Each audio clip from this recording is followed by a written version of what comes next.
Yes, you can invest your IRA money in real estate.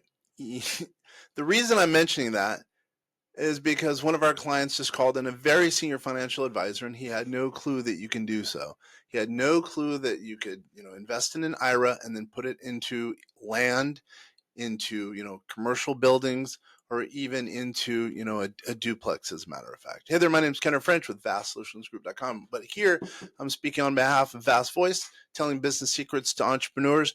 Every once in a while, we'll talk about a topic of the day, and the topic of the day is just that: can you put in IRA real estate and IRA assets in real estate? And this is most broker dealers where financial advisors sometimes work, they're not incentivized to have their reps market real estate in IRAs because it's difficult for compliance reasons, and there's not a lot of margin in it for a financial advisor.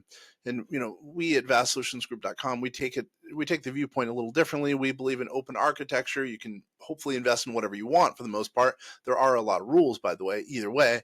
But what I would say is we make it so things are unbundled. Clients can invest in, sometimes into, precious metals, into land, international assets, et cetera, et cetera. Now, he brought up a couple of really good points, really good questions. He's like, well, why would I want to do that when, meaning invest in, my qualified plan in real estate, when I could diversify, have my qualified plan invest in stocks, bonds, and then outside of my qualified plans, meaning IRAs, 401ks, invest in real estate, then I get a deduction. And what I said to him, because I shouldn't have said deduction, meaning you get tax advantages. Real estate is there's tax advantages by investing in real estate. Just, writing a check as an example to an LLC that invests in real estate versus in a qualified plan.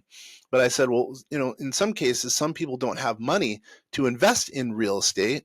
So, if they only have money in qualified plans, they don't want to pull the money out from a qualified plan and for an IRA as an example. So they want to invest that money, the only money they have, into real estate, hopefully income producing that's pretty conservative.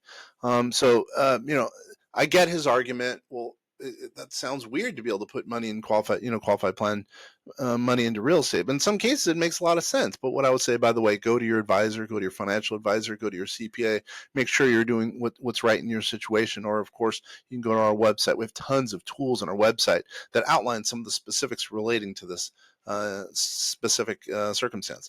But and by the way, our website is vastsolutionsgroup.com. Again, vastsolutionsgroup.com. But going back to my point, yeah, you can invest IRA money. So not only IRA money, Roth IRA money, 401ks, profit sharing plans, cash balance plans, defined benefit plans. You can invest those assets into real estate. And sometimes it's nice, sometimes it's really nice to do so based on the fact that, you can keep an eye on your qualified plan money, especially, again, if you don't have money outside of your qualified plan. You're only, mastering, if you will, one bucket. So if you have money outside of a qualified plan, you're going to be managing, let's just say, 5 different buckets, 5 different LLCs, if you will. And seemingly it seems a little bit simpler because it's in one, if you will. If it's let's say it's an IRA, you're only looking at one number to see how what your rate of return is. So it's a little bit more simple.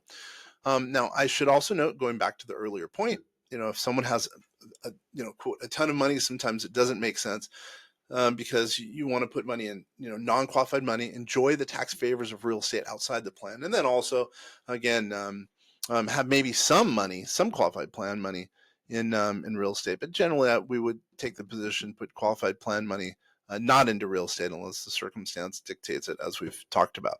So what I would also say is, if you have any questions, please, we love answering these questions. I was really shocked. It's funny because he even said, he's like, at the end of the conversation, he's like, "Oh, I'm glad you told me about this. You got to do an episode about this." I said, "Hey, I'm going to do an episode about it right now, as a matter of fact, right after we got off the phone." So now you know that you could put in, qualified plan money, IRA money, Roth IRA money, 401k, profit share plan money into real estate. Now, there's rules. I'm not going to go over the rules. That could take a whole nother 10 hours sometimes of an episode. But really, at least that you can, and sometimes it makes sense to do that. Go to our website. I just remembered, we have a video on that, specifically on some of the rules that outlines what you can and cannot invest in as far as your qualified plan money. And then also there's custodians that just specifically, that's all they do is help retirees or to-be retirees invest in qualified plan money in real estate. Usually the government allows them to be called trustees, because if you're investing money into, let's say, an IRA or a Roth IRA, you need to go to a custodian that's kind of registered, not kind of, that's registered, that allows for and can hold assets for people who have Roths, as an example, Roth IRAs, and also IRAs who are investing into real estate, because you have to have a trustee. And then, by the way, on the way we do our qualified plans, we make it so they're self-trusteed. So usually the client is in charge, or the trustee is in charge, or sometimes the business owner is in charge of the assets. Therefore, the government allows business owners, in this case, let's say as a 401k or profit sharing plan, defined benefit plan, to invest in real estate, and you don't need the custodianship. We can go over the specifics if you get a hold of us. Now, if you have any questions about these, again, go to the website. But also, if you have any suggestions, as a matter of fact, relative to any of the stuff that we do here on the Vast Voice, telling business secrets to entrepreneurs, please email us. We love getting the feedback. info@vastsolutionsgroup.com. Info at vastsolutionsgroup.com. info@vastsolutionsgroup.com. Totally appreciate you taking the time to listen to this, watch this. If it's helped in any way, please give us, send us an email and say, hey, applaud us. If there's things that we need to do to change this, please let us know. Once again, this is Kenneth French, Vast Voice, telling business secrets to entrepreneurs. Thanks.